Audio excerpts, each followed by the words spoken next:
Okay, so let's dive in.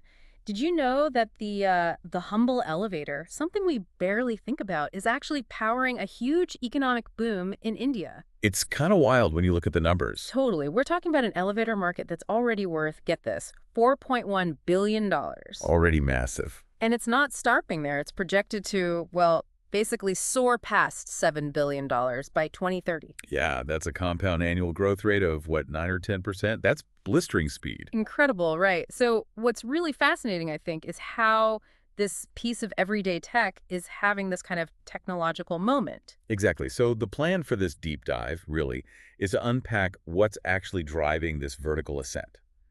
Who are the main players, and maybe most importantly, what's next? What does the future hold for this crucial bit of infrastructure? Okay, so let's start with the drivers. What's pushing this market so high, so fast? Well, the big one, you'd guess it, is urbanization.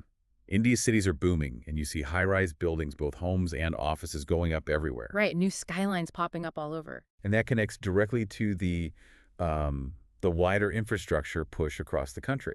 Ah, okay, like the metro projects. Exactly like the metro projects. Think about it. Every new station needs loads of elevators, escalators too. Makes sense. Plus, you've got government schemes like the Smart Cities Initiative and programs like AMRUT. That's the ADL mission for rejuvenation and urban transformation. That's the one. And housing for all. These are huge demand drivers. So it's development, infrastructure, government push, but how much is new technology speeding things up? No, that's where it gets really interesting, I think. We're seeing a lot more tech integration, IoT, AI. Internet of Things, artificial intelligence. Right. And really energy-efficient systems, especially these machine roomless ones, MRL.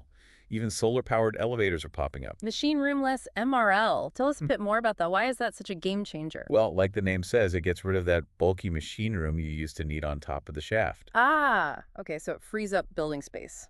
Exactly. Valuable space, especially in cities. And often cuts down installation time, too. The basic elevator is getting, well, pretty sophisticated. Sort of an AI-powered nerve center in the building. So inside the industry itself, what types of elevators are, leading the pack? Overwhelmingly, it's passenger elevators. Yeah. Which makes perfect sense with all the new residential and office towers we were just talking about. Right. And within passenger elevators, what's the dominant tech? You mentioned MRL. Yep.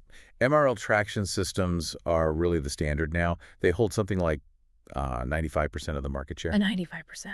Yeah, because they're fast, they're energy efficient, save space.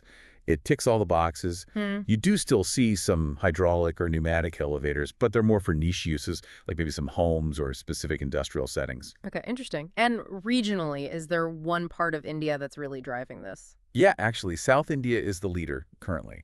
Back in fiscal year 2022, they held about 33% of the market share. A third of the market. Why South India specifically? It seems to be a combination of having strong manufacturing bases down there, Yeah. plus just a large number of skyscraper projects underway. Got it.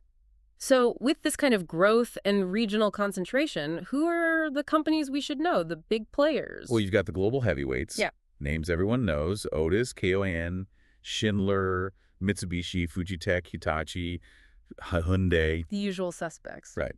But India also has some really strong local champions. Companies like Johnson Lifts, Sigma, TK Elevator, Beacon.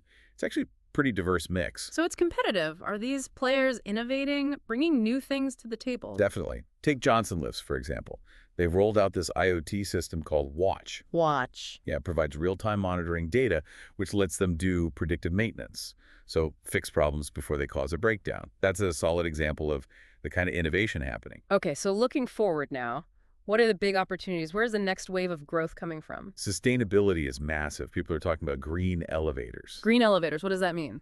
Things like regenerative drives.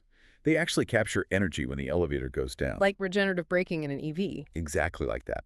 And feed that power back into the building's grid, plus solar backups, things like that. And then there's more digitalization, more IoT, smarter predictive maintenance, even contactless operation, which got a boost recently. Makes sense. But with all this opportunity, there must be challenges too, right? What are the main hurdles? For sure. The upfront cost can be high, and ongoing maintenance isn't cheap either. That's a big one. Okay. And then there's safety. You need really strict safety standards and regulatory compliance. Regular inspections are absolutely vital. You just can't afford downtime or worse, accidents. Absolutely critical. So, looking even further ahead, what keeps this momentum going? Well, the core drivers aren't going away.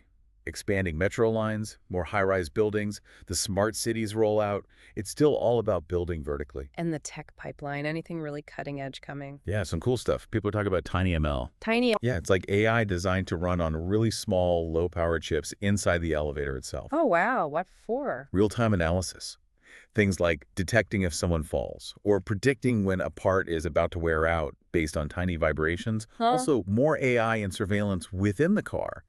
Truly contactless systems. Hmm. It's all being researched, always with safety as the priority. So this whole topic, it's not just some abstract market trend. It actually impacts you, the listener, right? Absolutely. Vertical mobility, getting up and down buildings, it's like the pulse of urban life. Think about it. One slow elevator in a big office tower can mess up schedules, deliveries. Even emergency response times. Exactly. These aren't just metal boxes. They're kind of like the arteries keeping the city moving efficiently.